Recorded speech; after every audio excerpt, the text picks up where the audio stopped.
Yung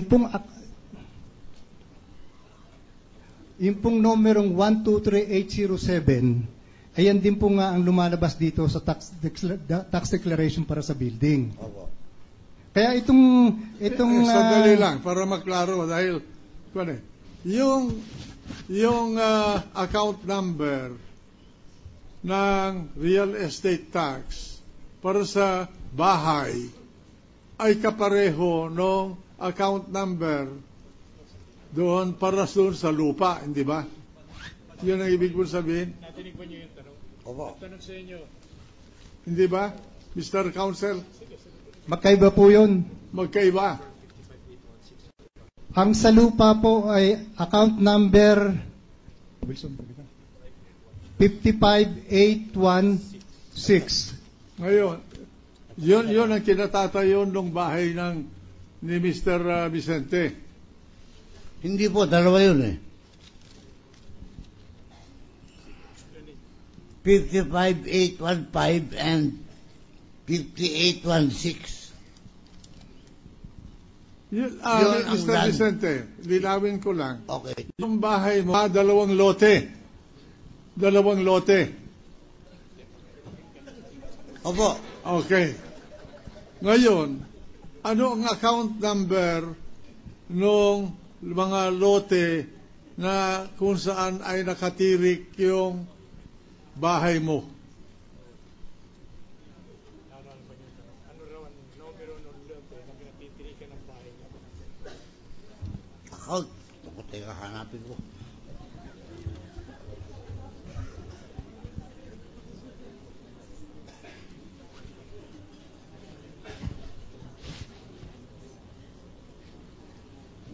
Alam ko lang ho, lot number 13. Oh, yung lot number 13, may tax declaration yon. Opo.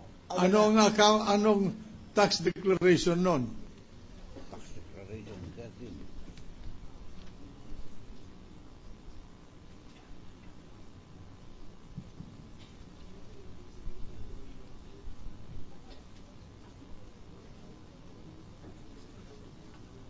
Yung lot 13 lot 13 sabi niya. O sige, anong tax declaration niya?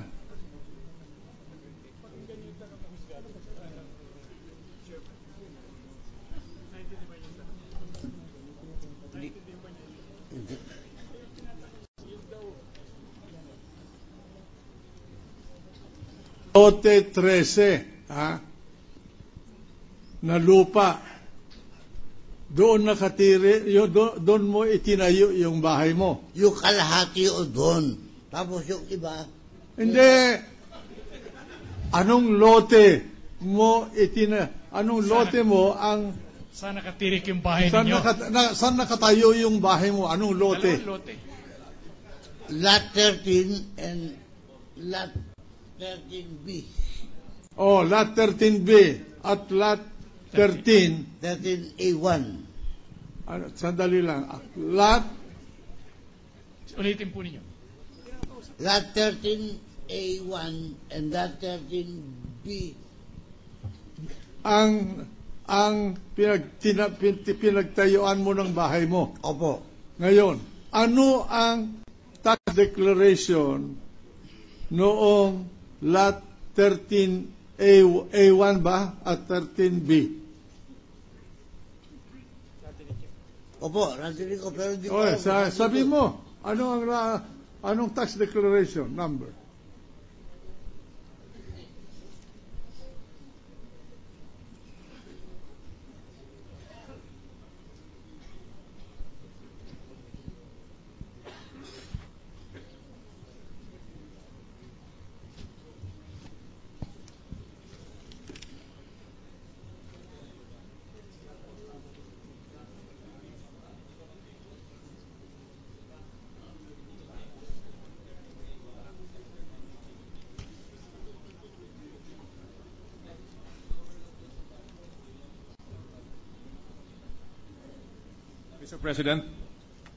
Mr. President, Yes.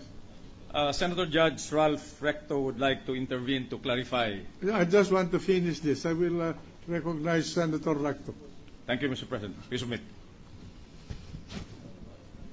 Anong tax declaration number? Hindi ko alam eh.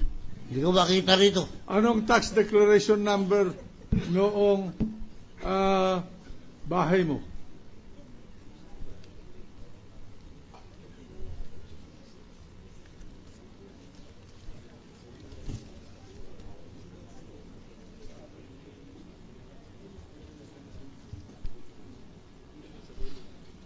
Dahil sinabi ng abogado mo, magkaiba yung tax declaration ng improvement. Improvement yung bahay mo, yung kinatatayuan, lupa, magkaiba daw ang Account number. Kaya nga, ang tinatanong ko yung tax declaration, sapagkat ang alam ko, yung tax declaration ng lupa at ng improvement magkasama. Hindi nga ho, iba nga ho ito. Iba yung account number kaysa sa tax declaration. Can I have somebody to help me? Hindi ko alam yan.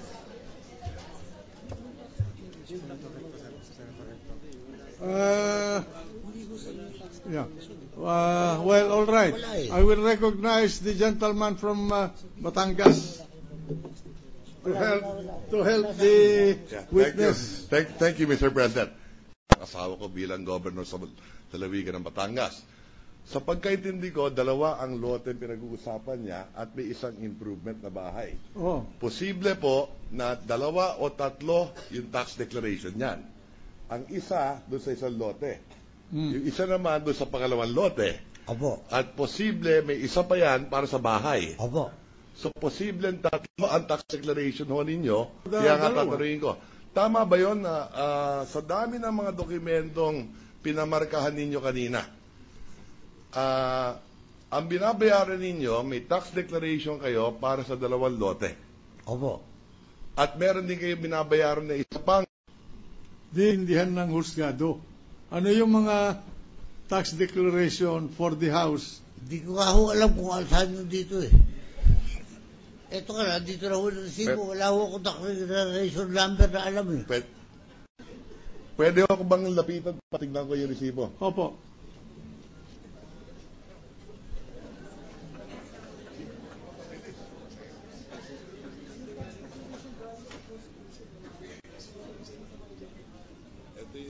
Eh ano ang resibo?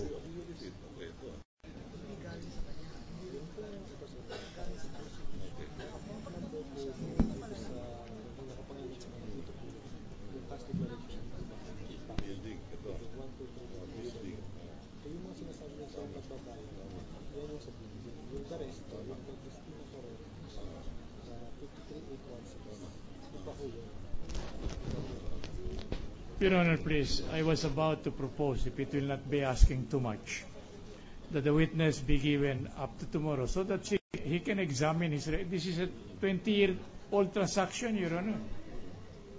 He may have in his possession the tax declarations that are being touched in the question of the Honorable Court, Your Honor. He's under cross by the prosecution. If they agree, well, I have no objection. Because wala pong, the way I recall, Your Honor, there is no tax declaration that he had testified to, but tax receipt. Alam mo, Mr. Counsel, paano ka magbabayad ng real estate tax na walang tax declaration? Value. Correct, Your Honor. Pero tinatanong ko kung anong tax declaration yan. Meron ba? Oh. Si gentleman from Batangas. Mr. President, yung hawak po niya ay resibo. Kaya nga. Oo. So, hindi yung tax deck mismo. Correct. Pero tama po yun. Nakita ko yung drawing niya doon. At doon sa mga nakita ko resibo, lumalabas, tatlo nga ang binabayaran niya. Yung dalawang lote, malaki Christina, at yung isa naman yung Bahay. improvement o building o bahay niya. So, yun lahat ba yung parsela ni Miriam isang tax declaration yon. Isang tax declaration yun, then iba may-ari. Yung sa titulo. 7 parsela ni Maria Cristina Rocco Corona, isang tax declaration Isang din tax yun. declaration din mo yun. Ngayon, yung bahay, isang tax declaration. Posible isang tax declaration din yung base sa mga resibo nakita ko. Pero magkaibang mga account number. Magkakaiba, kaya magulo. Kaya nga, iba yung account number nung mga parsela sa pangalan ni Maria Cristina Rocco Corona at iba rin ang account number sa tesoreria nung lupa na ipinagbili na pag-aari ni Miriam Rocco. It appears that way, Mr. President. At yung bahay, iba rin ang account Iba naman number. din yun. Tama po yan. Pero hindi, alam mo,